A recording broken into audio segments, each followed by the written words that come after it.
வந்து அருண் ஐஸ்கிரீம் உங்களுக்கு எல்லாத்தையும் தெரியும், ஆரோக்கியா. அப்போ வந்து அவர் சேர்மன் சார் நம்ம சந்திரமோகன் ஆட்சி வந்து ஒரு ஒரு பெரிய கன்சல்டண்ட்டை மீட் பண்ணுறக்காண்டி அப்பாயின்மெண்ட் வாங்குறார் அமெரிக்காவில். அப்போ இவர் மெயில் போடுறார்.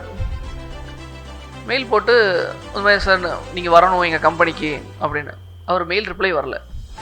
ரெண்டாவது மெயிலும் போடுறார், ரிப்ளை வரல. மூணாவது மெயில் என்ன போட்டார்னா, சார் நான் இத்தனை மணிக்கு 7 மணிக்கு நான் சான் ஃப்ரான்சிஸ்கோவில் நான் லேண்ட் ஆகிறேன், உங்களை மீட் பண்ணுறதுக்காண்டி தான் நான் வரேன் அப்படின்னு மெயில் போட்டு விட்டார். என்ன பண்ணிட்டாரு, வரேன்னு மெயில் போட்டு விட்டார். அவர் ரிப்ளை பண்ணிட்டார், சரி I will send my car to pick you up அப்படின்ற மாதிரி அனுப்பிச்சிட்டாரு. அப்போ அவர் சான் ஃப்ரான்சிஸ்கோவில் போய் பார்க்குறாரு.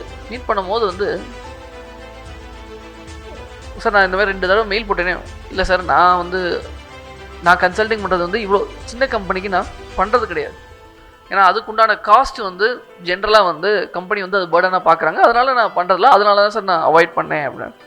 இல்லை நான் கொடுக்குறதுக்கு ரெடியாக இருக்கேன், நீங்கள் என்ன சொன்னாலும் நான் கொடுக்குறதுக்கு ரெடியாக இருக்கேன், நீங்கள் வாங்க.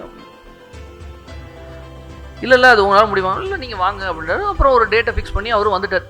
வந்து ஒரு 3 நாள் அவர் கம்பெனியில் என்னென்ன பண்ணுறாங்க ஏது பண்ணுறாங்க எல்லாம் சொன்னால் இவரும் கேட்குறாரு, சொல்கிறாங்க, எல்லாம் ஓகே. கடைசி நாள் இந்த மாதிரி ஒரு ஹாலை பிடிச்சி எல்லா லீடர்ஷிப் டீம்லாம் உட்காந்துருக்காங்க, எல்லா ஓனர்ஸ் பசங்க எல்லாருமே உட்காந்துருக்காங்க. அவர் கன்சல்ட் பண்ணுறாரு, சரி ஏதோ பேச போகிறாரு, ப்ரிப்பேர் பண்ண போகிறாரு அப்படின்னு நினச்சிட்டு வெயிட் பண்ணுறாரு.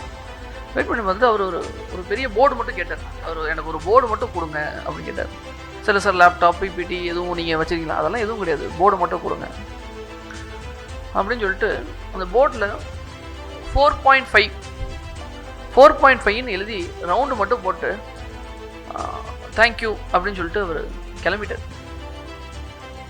எல்லாரும் மீட்டிங் 2 மணி நேரம் 3 மணி நேரம் போகும்னு நினைஞ்சு பார்த்தா 1 நிமிஷத்தில் மீட்டிங் முடிச்சு அவர் கிளம்பிட்டார். அப்புறம் எல்லாரும் சேர்மன் சார், என்ன சார் இவர் 3 நாள் வந்தார், இவ்வளோ கேள்வி கேட்டார். ஏன்னா சேர்மன் சார் மேடையில் நிற்கிறார், என்ன அவர் பாட்டு போயிட்டாரு, அப்போ நம்ம பண்ணதெல்லாம் வேஸ்ட்டா? என்ன நமக்கு ஒரு மிகப்பெரிய வளர்ச்சியை கொடுத்துட்டு போயிருக்காரு அப்படின்னாரு. என்ன வளர்ச்சி? 4.5 அப்படின்றது வந்து அவங்க இதில் நீங்கள் இதுக்கு முன்னாடி ஒரு ஆடு பார்த்துருப்பீங்க, அர்ஜுன் அம்மா யாருன்னு ஆடு பார்த்துருக்கீங்களா? அர்ஜுன் அம்மா யாருன்றதில் அதில் என்ன மென்ஷன் பண்ணுவாங்கன்னா, இவங்களோட பால் மட்டும் 4.5, அது ஏதோ ஒரு கான்செப்ட் இருக்கும், அது எனக்கு ரொம்ப கரெக்டாக தெரில.